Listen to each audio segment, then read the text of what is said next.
Bien, después de bastante tiempo, vamos a continuar con el estudio de Hechos. Estamos recién comenzando. Estábamos viendo la importancia de este libro. Le damos gracias a Dios porque sin este libro no tendríamos una conexión entre los evangelios y las cartas. Leemos en los evangelios que hay 12 apóstoles, que uno traicionó al Señor, y después, si no estuviera el libro de los Hechos, aparecerían las cartas del apóstol Pablo. ¿De dónde salió este apóstol? Pero el libro de los Hechos está puesto en ese preciso lugar para que entendamos todo. Lucas, el médico amado, lo escribió. Él muestra los primeros años de la iglesia, los primeros 33 años de la iglesia, después de la ascensión del Señor. Y bueno, justamente, sobre todo habla de la iglesia desde Jerusalén hasta Roma, cómo fue avanzando el Evangelio. En el capítulo 1, en el versículo 8, tenemos ese famoso versículo que sería el centro de atención. Pero recibiréis poder cuando haya venido sobre vosotros el Espíritu Santo, y me seréis testigos en Jerusalén, en toda Judea, en Samaria y hasta lo último de la tierra. Y este parece ser el bosquejo del libro. Si Dios quiere, el siguiente jueves vamos a ver esto del poder recibido cuando venga el Espíritu Santo. Y después vemos cómo el Evangelio primero se asienta en Jerusalén, después va avanzando, como dice aquí, a toda Judea. Vemos que Pedro va hasta Cesarea, donde predica allí a gentiles. Vemos que Felipe va hasta Samaria, y así el Evangelio es llevado, sobre todo por el apóstol Pablo, hasta lo que sería el centro geográfico, el centro político, cultural de ese tiempo, que es Roma. Y de allí, bueno, se extendería para todos lados. Entonces, lo que el Señor anunció se cumple. El Evangelio va avanzando. Un milagro, porque la iglesia es un milagro. Bueno, vemos que el Señor Jesús estuvo 40 días, después de haber resucitado, 40 días con sus discípulos, hablándoles del reino de Dios. Ellos ya no eran los mismos. El Señor, cuando resucitó, les abrió el entendimiento para que pudieran entender las Escrituras. Así que, bueno, pasados esos 40 días, un jueves, haciendo la cuenta desde el domingo de resurrección a 40 días, un jueves el Señor los lleva hasta el monte de los Olivos. Ahí le preguntan si Él iba a restaurar o instaurar el reino de Dios en ese tiempo, o si faltaba poco para que eso ocurriera. Y Él les dice que, bueno, eso no era algo que le compete a los hombres, eso está en el conocimiento de Dios nomás, pero que ellos, los apóstoles, tenían algo que hacer. Hay veces que no tenemos que comprenderlo todo, Dios sí lo entiende todo. Lo que tenemos que hacer es obedecer. Y ellos lo que tenían que hacer era ser testigos del Señor, llevar el Evangelio hasta el último de la tierra. Esa era su misión. Así que el Señor, habiendo dicho esto, ascendió a los cielos ante sus miradas, y ellos se quedaron atónitos viendo al Señor yéndose,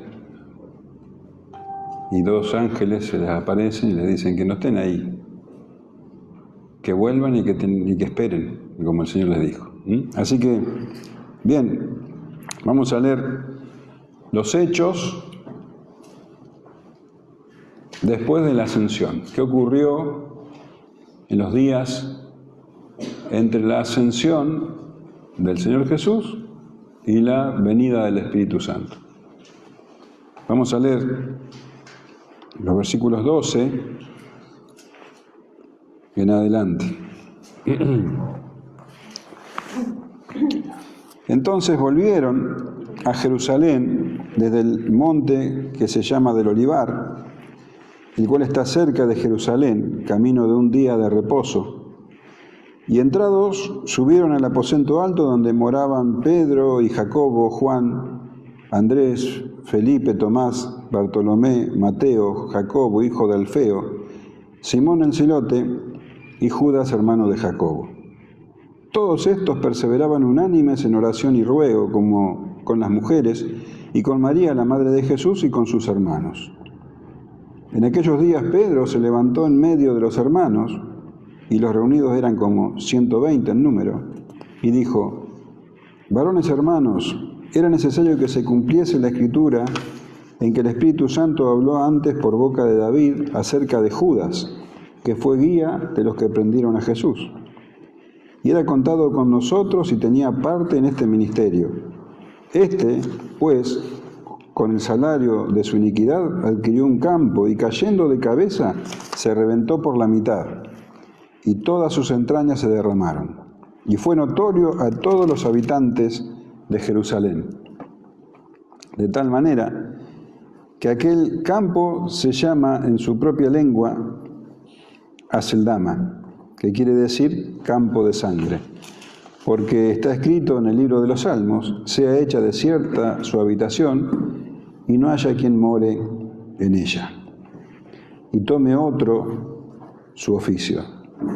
Es necesario, pues, que de estos hombres que han estado juntos con nosotros todo el tiempo que el Señor Jesús entraba y salía entre nosotros, comenzando desde el bautismo de Juan hasta el día en que de entre nosotros fue recibido arriba, uno se ha hecho testigo con nosotros de su resurrección. Y señalaron a dos, a José llamado Barsabás, que tenía por sobrenombre Justo, y a Matías. Y orando dijeron: tú, Señor, que conoces los corazones de todos, muestra cuál de estos dos has escogido, para que tome la parte de este ministerio y apostolado de que cayó Judas por transgresión para irse a su propio lugar.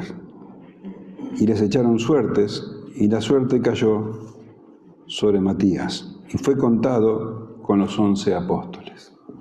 Bueno, acá tenemos entonces los hechos entre la ascensión del Señor Jesús y la venida del Espíritu Santo. Dice que los discípulos, después de ver al Señor alejarse en el aire, ser ocultado por las nubes, dice: entonces volvieron a Jerusalén desde el monte que se llama del Olivar, el cual está cerca de Jerusalén, camino de un día de reposo. Bueno, como les decía, sabemos que era un día jueves que ocurrió esto, y acá menciona el monte del Olivar, el monte de los Olivos, que los que leímos los evangelios, bueno, la conocemos bastante bien. Está a las afueras de Jerusalén y bastante más alto, a unos 60 metros por encima del nivel de Jerusalén. Entonces desde allí se puede tener una vista panorámica de la ciudad. Ustedes se acuerdan que en una ocasión los discípulos le preguntaron cuándo iba a suceder esas cosas. El Señor les hablaba de que iba a ser derribado el templo. Y dice Marcos 13:2, Jesús respondiendo les dijo: ¿ves estos grandes edificios? No quedará piedra sobre piedra que no sea derribada. Y se sentó en el monte de los Olivos frente al templo, y Pedro, Jacobo, Juan y Andrés le preguntaron aparte: Digno, ¿cuándo serán estas cosas?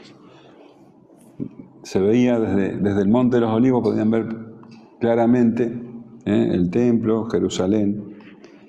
Y dice que ellos de allí, que fue el lugar donde ascendió el Señor Jesús a los cielos, volvieron a Jerusalén camino de un día de reposo. ¿Cuánto sería eso? ¿Se acuerdan? Un día de reposo, sí, pero en el día de reposo estaba permitido caminar 1 kilómetro. Entonces, esa era la distancia. Cuando dice camino de un día de reposo, está diciendo eso, lo que se permitía caminar en un día de reposo, 1 kilómetro. Esa era la distancia que había desde donde estaban, donde ascendió el Señor Jesús, hasta Jerusalén. Y nos dice también Lucas en el capítulo 24, al final, que ellos volvieron gozosos en esa ocasión.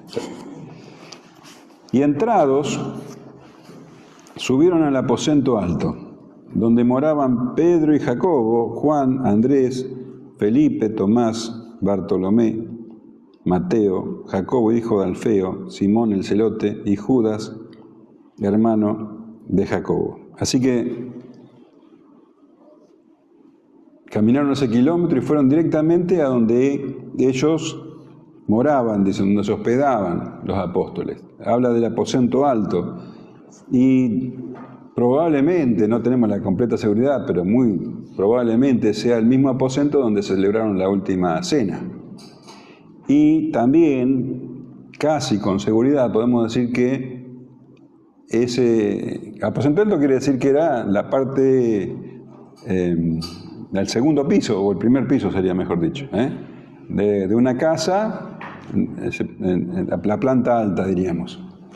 Un salón grande que probablemente era de la propiedad de la madre de Marcos, de Juan Marcos, porque después más adelante, en el capítulo 12, vamos a ver que los creyentes acostumbraban a reunirse en la casa de esta mujer. Entonces, bueno, juntando todos esos datos, podemos suponer que era el mismo lugar donde cenaron en aquella ocasión y donde se reunía la iglesia en la casa de la madre de Marcos. Así que Lucas nos repite la lista de los apóstoles. Él ya la había dado en su evangelio y ahora los vuelve a mencionar. ¿Por qué? Porque, bueno, queda en evidencia de que no eran 12, ahora eran 11, que era necesario llenar el lugar faltante. El Señor, antes de ascender varias veces, les había dicho cuál era su misión aquí en la tierra. En Mateo 28, 19, el tan famoso envío, por tanto, id y haced discípulos a todas las naciones, bautizándoles en el nombre del Padre, y del Hijo, y del Espíritu Santo, enseñándoles que guarden todas las cosas que os he mandado, y aquí yo estoy con vosotros todos los días hasta el fin del mundo. Amén. Esa gran comisión, esa misión que los discípulos tenían que cumplir, debía esperar, el Señor les dijo, hasta que venga el Espíritu Santo. Ellos se tenían que quedar allí orando y esperando. Así que ahí estaban los 11 discípulos en obediencia, haciendo exactamente lo que el Señor les dijo. Y ya listos, cuando se cumpliera la promesa, listos para comenzar su ministerio. Y todos estos perseveraban unánimes en oración y ruego con las mujeres y con María, la madre de Jesús, y con sus hermanos. Así que bueno, no estaban solo los apóstoles. Acá se nos dice que perseveraban unánimes en oración y ruego. Y vemos ya cómo estos hombres habían cambiado, porque nos acordamos, antes de la cruz, cómo ellos se tenían celos unos de otros, cómo ellos estaban deseando cargos más importantes que los otros, discutiendo incluso por eso. Y la misma noche de la última cena discutieron por eso. Pero ahora no, ya esas cosas habían quedado atrás, ahora estaban unánimes, dice, unánimes en oración y ruego. Y si vos te acordás, el Señor, en el capítulo 17 de Juan, en la famosa oración sacerdotal, Él oró por la unidad. En el versículo 21, oraba para que todos sean uno, como tú, Padre, en mí y yo en ti, que también ellos sean uno en nosotros, para que el mundo crea que tú me enviaste. Y así estaban, unánimes, unánimes, de un mismo ánimo. En 1 Corintios hay una buena definición de esto, de qué significa unánimes. En capítulo 1, versículo 10 dice, todos de un mismo parecer, unidos en pensamiento y propósito. Así estaban ellos. Y oraban específicamente por la venida del Espíritu Santo.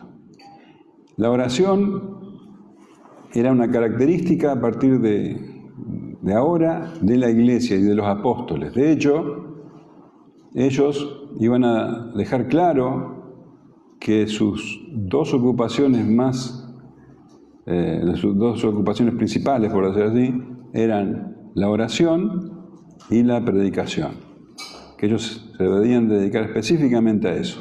Por eso te acordás que en el capítulo 6 nombran a los diáconos, para que pudieran hacer las cosas que no les permitían a ellos justamente dedicarse a la oración y a la palabra. Así que nombra que con ellos estaban las mujeres. ¿Qué mujeres? Las mismas mujeres que acompañaron al Señor Jesús desde Galilea.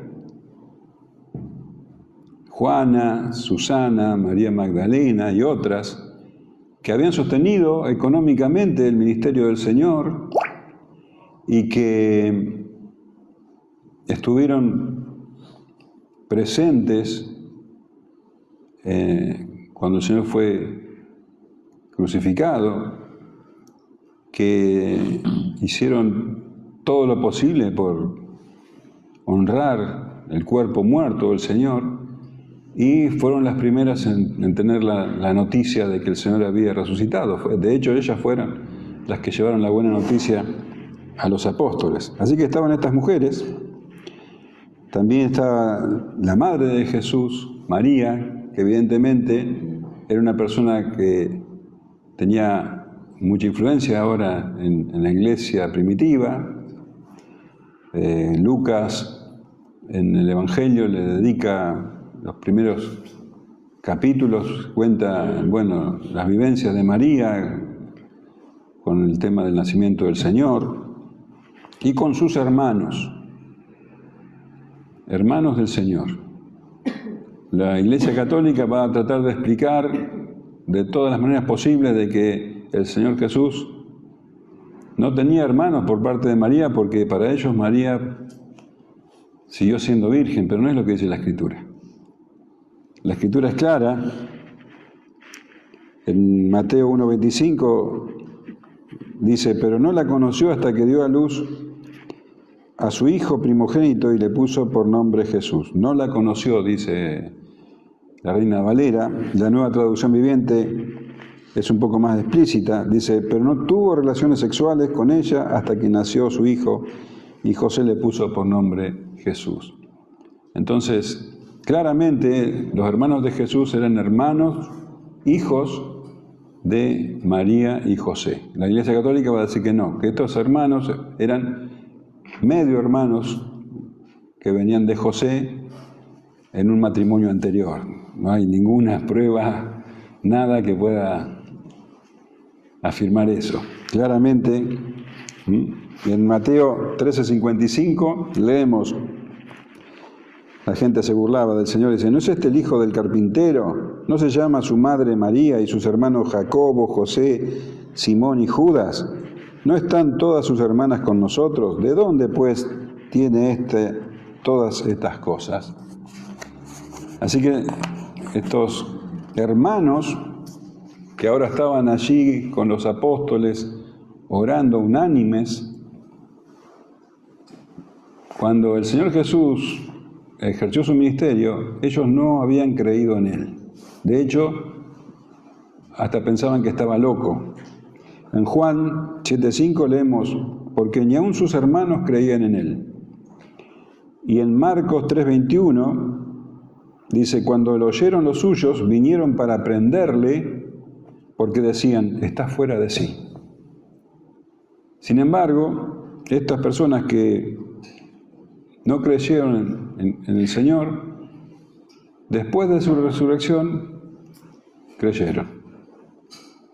Sabemos por Pablo, en 1 Corintios, que el Señor se presentó a Santiago. 1 Corintios 15:7 dice, después apareció a Jacobo y después a todos los apóstoles. Jacobo, Santiago. Este Santiago se transformó en uno de los pilares de la iglesia y escribió la carta a Santiago, la carta que aparece en el Nuevo Testamento.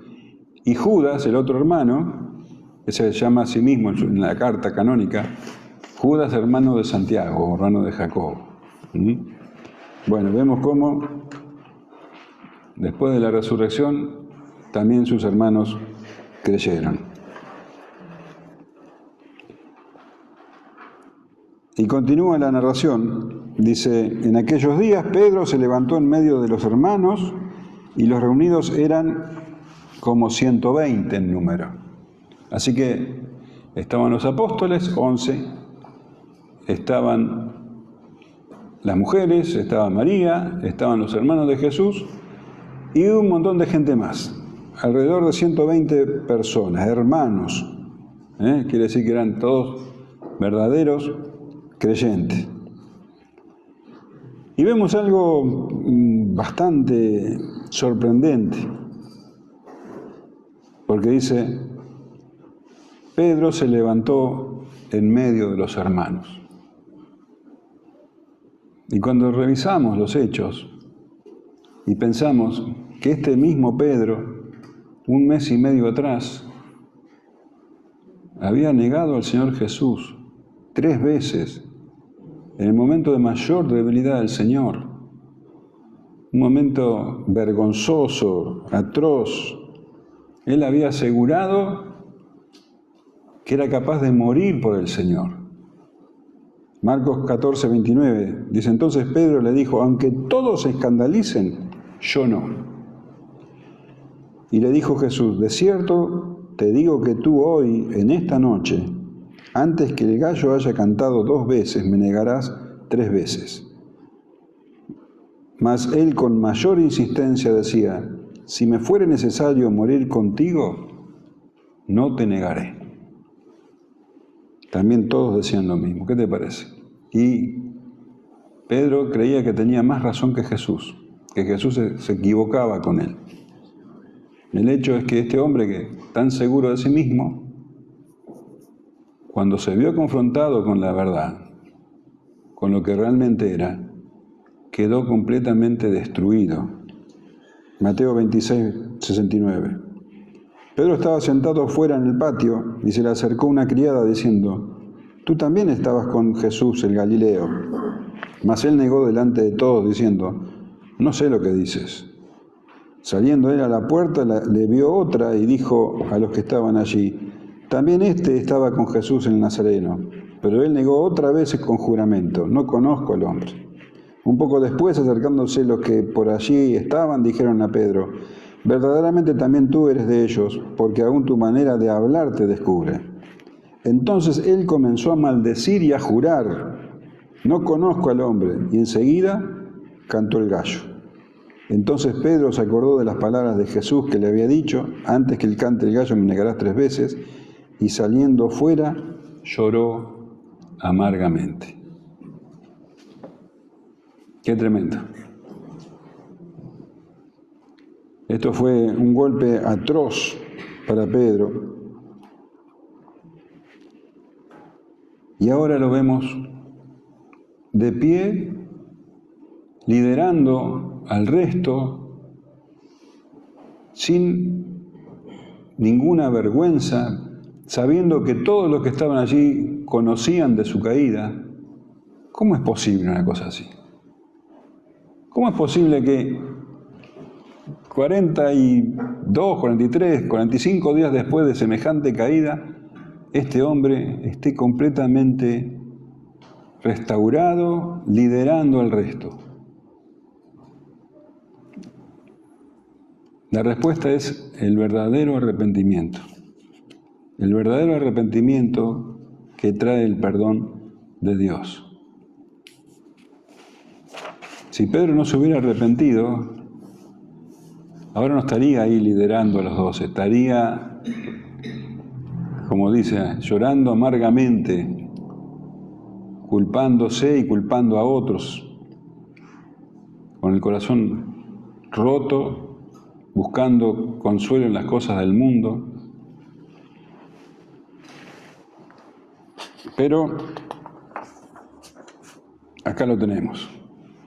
Él, cuando ocurrió eso, se alejó de la comunión con los hermanos.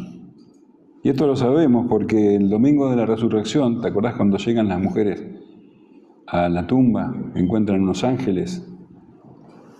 En Marcos 16:7 dice: pero ir y decir a sus discípulos y a Pedro que él va delante de vosotros a Galilea, allí le veréis como os dijo.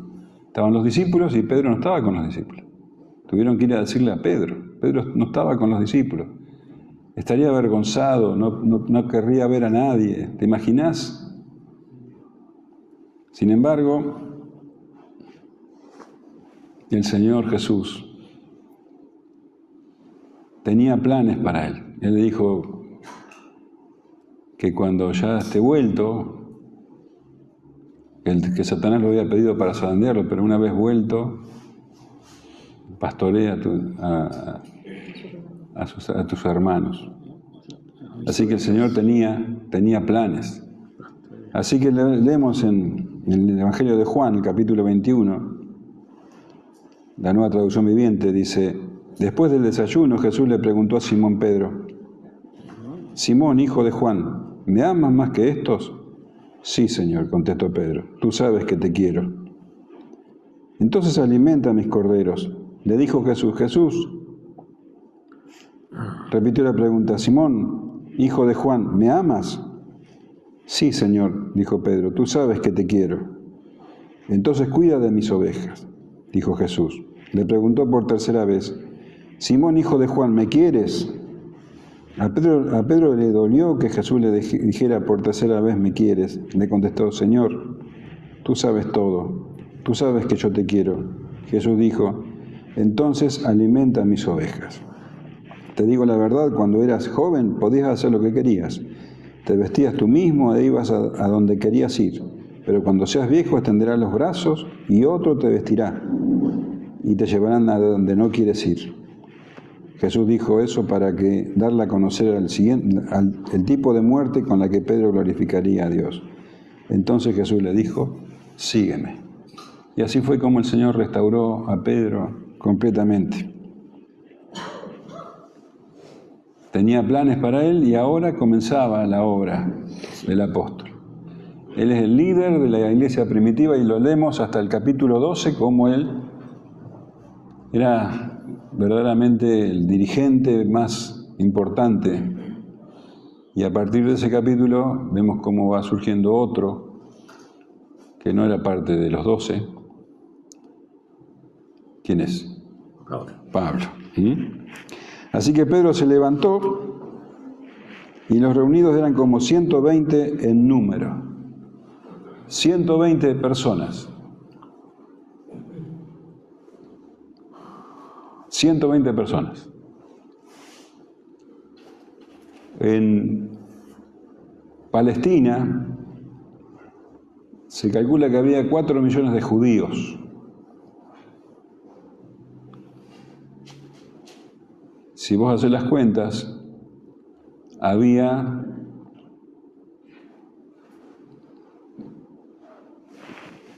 un creyente cada 33.000 personas. Es como si acá en Punta Alta tenemos al 60 y pico de mil personas, ¿no? Como si aquí en Punta Alta hubiera 2 creyentes. ¿Te das cuenta de la proporción? Estos 120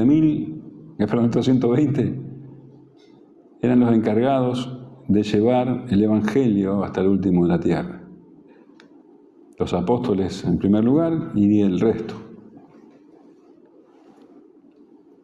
Tenían todo en contra. Todo en contra. Pero el Señor los mandaba y el Señor los respaldaba. Y el Evangelio llegó hasta hoy a nosotros.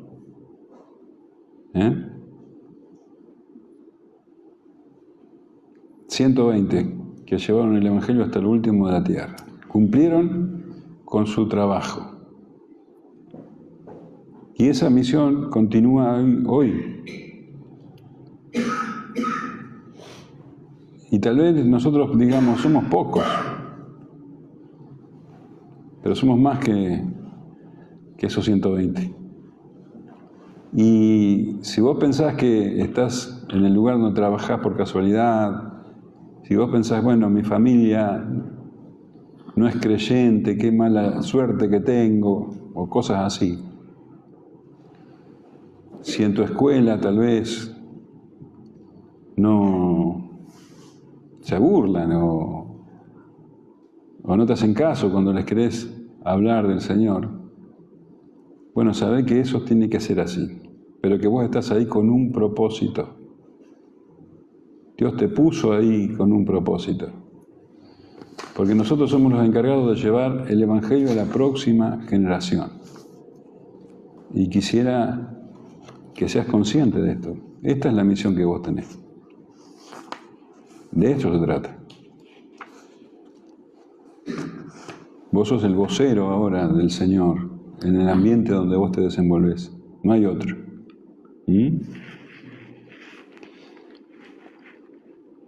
El Señor dijo, ni las puertas del Hades prevalecerán contra la iglesia. Verdaderamente, si algo comenzó en este mundo de manera humilde, es la iglesia. Pero la iglesia es un milagro del Señor. Y es triunfante. Gloria al Señor porque somos parte de ella, ¿no? Así que se para Pedro y dice, y dijo, varones hermanos, era necesario que se cumpliese la Escritura en que el Espíritu Santo habló antes por boca de David acerca de Judas, que fue guía de los que prendieron a Jesús, y era contado con nosotros y tenía parte en este ministerio. Así que mirá cómo empieza Pedro su ministerio, señalando las Escrituras. El Señor le había abierto el entendimiento, y ahora Pedro cita las Escrituras y dice que es necesario que se cumpliese. Necesario porque las Escrituras se cumplen. Es inexorable. Lo que el Señor dijo se cumple. Dios se encarga de llevarlo a cabo. Y también es necesario que se cumplan y que nosotros los creyentes las hagamos cumplir. Nosotros somos también los encargados de que las Escrituras se cumplan. Pedro, los apóstoles, los creyentes, los 120, y la iglesia toda está encargada de que se cumplan las Escrituras. Así que vemos que Pedro, con el entendimiento iluminado, relaciona a la Escritura con el Espíritu Santo. Dice, era necesario que se cumpliese la Escritura en que el Espíritu Santo habló por boca de David. El Espíritu Santo habló por boca de David y eso es lo que está escrito. Es la palabra de Dios. En su segunda carta, Pedro, ya viejo, escribiría, capítulo 1, versículo 20, entendiendo primero esto, que ninguna profecía de la Escritura es de interpretación privada, porque nunca la profecía fue traída por voluntad humana, sino que los santos hombres de Dios hablaron siendo inspirados por el Espíritu Santo. La Nueva Traducción Viviente dice, sobre todo tienen que entender que ninguna profecía de la Escritura jamás surgió de la comprensión personal de los profetas, ni por iniciativa humana, al contrario, fue el Espíritu Santo quien impulsó a los profetas y ellos hablaron de parte de Dios. Así que el Espíritu Santo había hablado por boca de David lo que había que hacerse con Judas, o mejor dicho, con la vacante que dejó Judas. Dice, acerca de Judas, que fue guía de los que prendieron a Jesús. Pedro tenía bien claro esa noche, él estuvo ahí y lo vio siendo guía de los que iban a prender al Señor Jesús. Y era contado con nosotros. Esto es algo que siempre se habla. Cuando se menciona a Judas, se deja claro de que era un traidor. Él fue contado con nosotros y tenía parte en este ministerio. Era un apóstol. Era uno de los 12 privilegiados, uno de los 12 que vieron al Señor Jesús haciendo bienes, escuchando su enseñanza. Qué oscuro puede ser el corazón humano que alguien que estuvo 3 años con el Señor haya podido traicionarlo de esta manera. Sin embargo, nosotros sabemos que la traición de Judas no fue un accidente. Esto fue decretado desde antes de la fundación del mundo. Fíjate cómo dice también Pedro, en el capítulo 2, versículo 23, cuando está dando el discurso, su primer discurso, dice, a este, entregado por el determinado consejo y anticipado conocimiento de Dios, prendisteis y matasteis por mano de inicuos crucificándole. Entregado por el determinado consejo y anticipado conocimiento de Dios. Entonces Judas, con su traición, cumplió con el plan de Dios, pero no podemos pensar de que él no tuvo elección, que él no tuvo otra posibilidad. Él fue responsable de lo que hizo. Judas actuó libremente. Él eligió traicionar al Señor Jesús. Dios lo había decretado, sí, pero él actuó por iniciativa propia. Dios no forzó su voluntad. Y esto es lo que vemos siempre en la Escritura. Y vemos que la soberanía de Dios y la responsabilidad humana conviven, no se contradicen. No sabemos muy bien cómo funcionan. Esas cosas están en el conocimiento de Dios nomás. Pero eso es así. Dios usó la traición de Judas, la había decretado desde antes de la fundación del mundo, pero no forzó a Judas a traicionar al Señor Jesús. Judas lo hizo por su propia responsabilidad.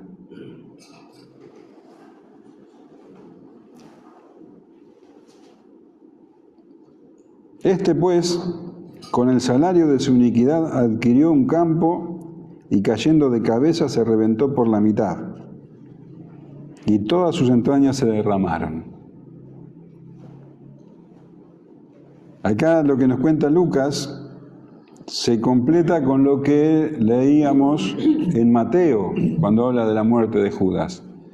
Fíjate, Mateo 27 dice, 27:3. Entonces Judas, el que le había entregado, viendo que era condenado, devolvió arrepentido las 30 piezas de plata a los principales sacerdotes y a los ancianos, diciendo, yo he pecado entregando sangre inocente. Mas ellos dijeron, ¿qué nos importa a nosotros? Allá tú. Y arrojando las piezas de plata en el templo, salió y fue y se ahorcó. Los principales sacerdotes, tomando las piezas de plata, dijeron, no es lícito echarlas en el tesoro de las ofrendas, porque es precio de sangre. Y después de consultar, compraron con ellas el campo del alfarero para sepultura de los extranjeros, por lo cual aquel campo se llama hasta el día de hoy campo de sangre, y así se cumplió lo dicho por el profeta Jeremías cuando dijo: y tomaron las 30 piezas de plata, precio del apreciado, según precio puestos por los hijos de Israel, y las dieron para el campo del alfarero como me ordenó el Señor. Entonces vemos acá, combinando los dos relatos, vemos cómo dice Judas, viendo que Jesús era condenado, devolvió arrepentido las 30 piezas de plata. Vos fíjate esa palabra, arrepentido, y compararla con el arrepentimiento de Pedro. Mirá si Judas se hubiera arrepentido como Pedro. Pero esa palabra, arrepentido, tiene otra connotación aquí. Remordimiento. Él sabía que había hecho algo injusto, algo malo, pero no se arrepintió como Pedro delante de Dios. Él quiso hacer algo con sus propias fuerzas, quiso hacer algo para restaurar lo que había hecho. Así que fue y quiso devolver las 30 piezas de plata. ¿Qué iba a hacer con eso?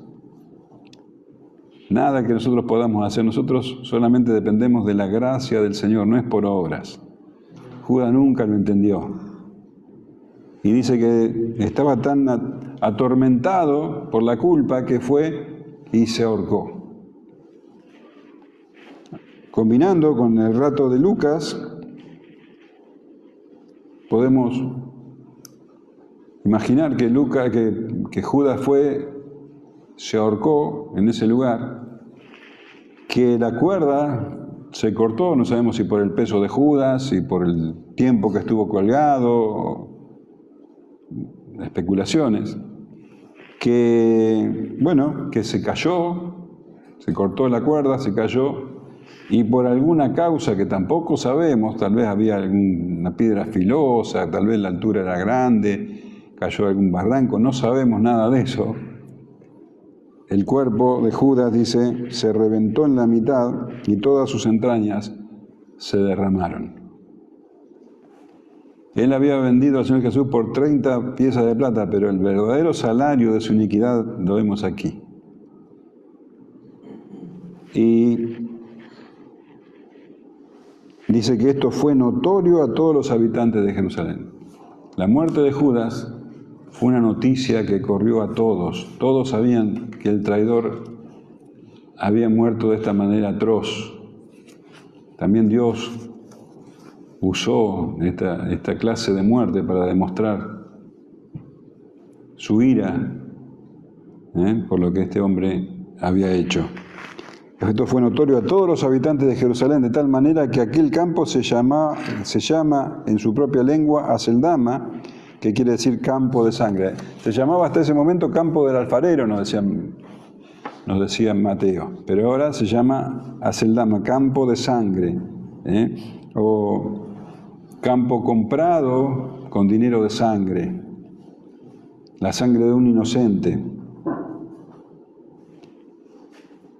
Hasta los sacerdotes que recibieron esas monedas sabían que esto era dinero de sangre. Dice Mateo 27:6, los principales sacerdotes, tomando las piezas de plata, dijeron: no es lícito echarlas en el tesoro de las ofrendas porque es precio de sangre. O fíjate en qué se fijaban los sacerdotes. Estaban matando a un hombre, al Hijo de Dios nada menos, pero se fijaban en que las ofrendas no era conveniente poner estas monedas. La palabra de Dios para todos dice: es en contra de la ley recibir este dinero, pues fue usado para matar a alguien. No fue tan importante para ellos matar a alguien, sino en qué iban a usar ese dinero. Es increíble, ¿no? La Nueva Traducción Viviente dice: no sería correcto poner este dinero en el tesoro del templo, dijeron, ya que se usó para pagar un asesinato. El corazón humano es atroz. Así que, también Mateo nos dice que ese campo, a partir de ese momento, fue usado para enterrar a los extranjeros. Y Pedro continúa citando las Escrituras, dice, porque está escrito en el libro de los Salmos, sea hecha desierta su habitación, y no haya quien more en ella, y tome otro su oficio. Pedro cita un salmo que se refiere a los enemigos de David, especialmente a Aitofel. ¿Alguien se acuerda quién era Aitofel? ¿Y qué había hecho? Había dado un consejo y se ahorcó después. Claro, había traicionado a David y se ahorcó. Entonces, este Aitofel era un tipo de Judas. Traicionó al rey y se ahorcó. Dice 2 Samuel 17:23, pero Aitofel, viendo que no se había seguido su consejo, enalbardó su asno y se levantó y se fue a su casa, a su ciudad, y después de poner su casa en orden, se ahorcó. Y así murió y fue sepultado en el sepulcro de su padre. Así que acá tenemos una figura de la traición de Judas y un antecedente también histórico. Y bueno, acá habla de la maldición sobre Judas. Sea hecha desierta su habitación y no haya quien more en ella. Así que de esta manera se habla de las consecuencias. La maldición es que, bueno, Judas no iba a tener ningún tipo de descendencia y ningún tipo de bienes. Los bienes que tuvo los tiró a último momento.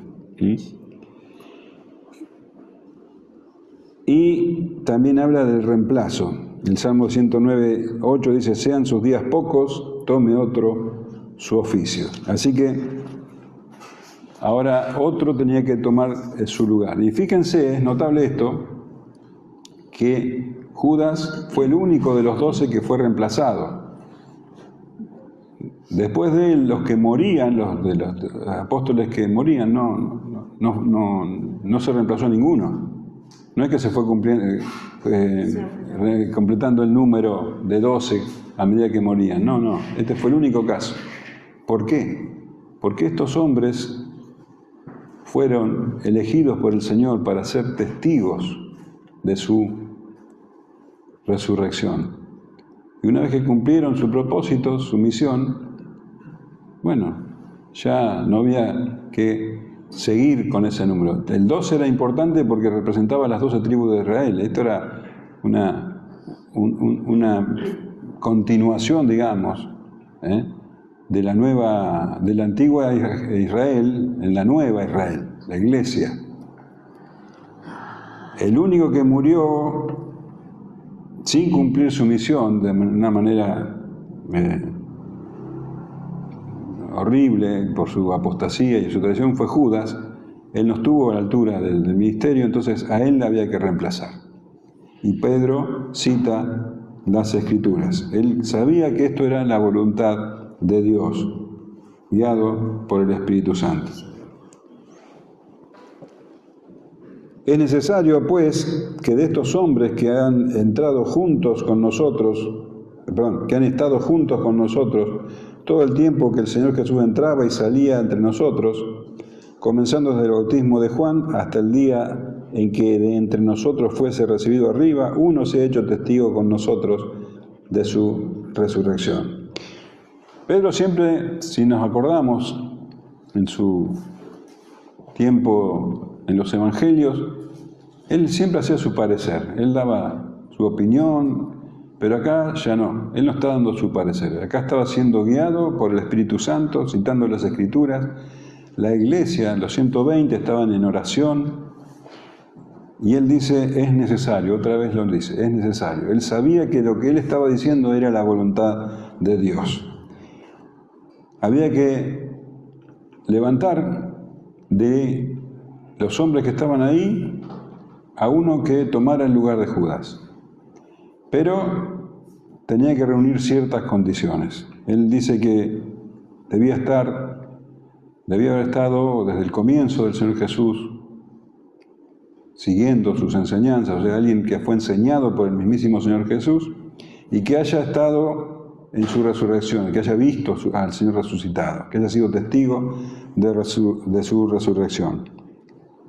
Así que dice, y señalaron a 2, a José llamado Barsabás, que tenía por sobrenombre Justo, y a Matías. Y orando dijeron: Tú, Señor, que conoces los corazones de todos, muestra cuál de estos dos has escogido, para que tome parte de este ministerio y apostolado de que cayó Judas por transgresión para irse a su propio lugar. Así que, bueno, dados los requisitos que se plantearon, dos daban en la talla. Uno era José, llamado Barsabás. Barsabás quiere decir hijo de Sabás. José, y que tenía por sobrenombre Justo, y Matías. Y bueno, ellos no iban a elegir el que más les gustaba. Estos dos hombres, a la vista de ellos, eran piadosos, eran fieles, pero solamente Dios conoce los corazones. Así que fueron también prudentes en esto, así que oraron. Tú, Señor, que conoces los corazones de todos, muestra cuál de estos dos has escogido, para que tome la parte de este ministerio de apostolado de que cayó Judas por transgresión para irse a su propio lugar. Ya Dios lo tenía escogido, ya Dios sabía quién era, pero ahora se los tenía que mostrar. Judas, dice, se fue a su propio lugar. Él sirvió a Satanás y ahora estaba en el lugar que se merecía. Y echaron suertes. Y la suerte cayó sobre Matías y fue contado con los 11 apóstoles. Esto de echar suertes, ustedes lo habrán leído varias veces en el Antiguo Testamento. Era una práctica en esa época. Y después de Pentecostés nunca más se hizo. No nos dicen cómo echaron suertes, pero ellos oraron y el Señor respondió. ¿Sabes por qué? Porque Él dijo que todo lo que pidieran en su nombre, conforme a su voluntad, Él lo haría.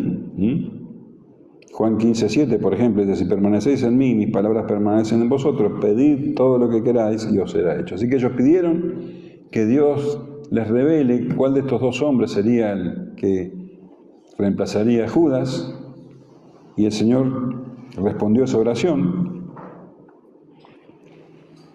y la suerte, dice, cayó sobre Matías. Y es tan notable esto, porque acá este hombre elegido por el Señor ocupa un lugar entre los 12 y nunca más se menciona en todo el Nuevo Testamento. Este es el único lugar donde se lo menciona. Y es notable porque tiempo más adelante va a surgir otro hombre que no cumplía con los requisitos acá establecidos y que iba a ser nombrado apóstol y iba a llegar a ser el más notable de los apóstoles. Pero no podía ocupar el lugar de Judas. Queda bien claro que estos 12 eran testigos del Señor. Ellos estuvieron en todo su ministerio y lo vieron resucitado. Pablo no. Pablo fue apóstol, pero su apostolado era diferente. De hecho, Pablo lo reconocía, lo leíamos, hace bastante en la clase anterior, que él sabía que no era parte de los 12, pero que él tenía su propia misión. Dice en Hechos 13:31, y él se apareció durante muchos días a los que habían subido juntamente con él de Galilea a Jerusalén, los cuales son testigos ante el pueblo. Y nosotros también nos anunciamos el evangelio de aquella promesa hecha a nuestros padres. Los apóstoles, los 12, eran los testigos. Pablo no. Tenía otra misión, otra forma de apostolado. Y él se sometió al escrutinio, al examen de los apóstoles. En Gálatas 2:1 leemos: después pasados 14 años desde que el Señor Jesús se le presentó en camino a Damasco, subí otra vez a Jerusalén con Bernabé, llevando también conmigo a Tito, pero subí según una revelación, y para no correr o haber corrido en vano, expuse en privado a los que tenían cierta reputación el evangelio que predico ante los gentiles.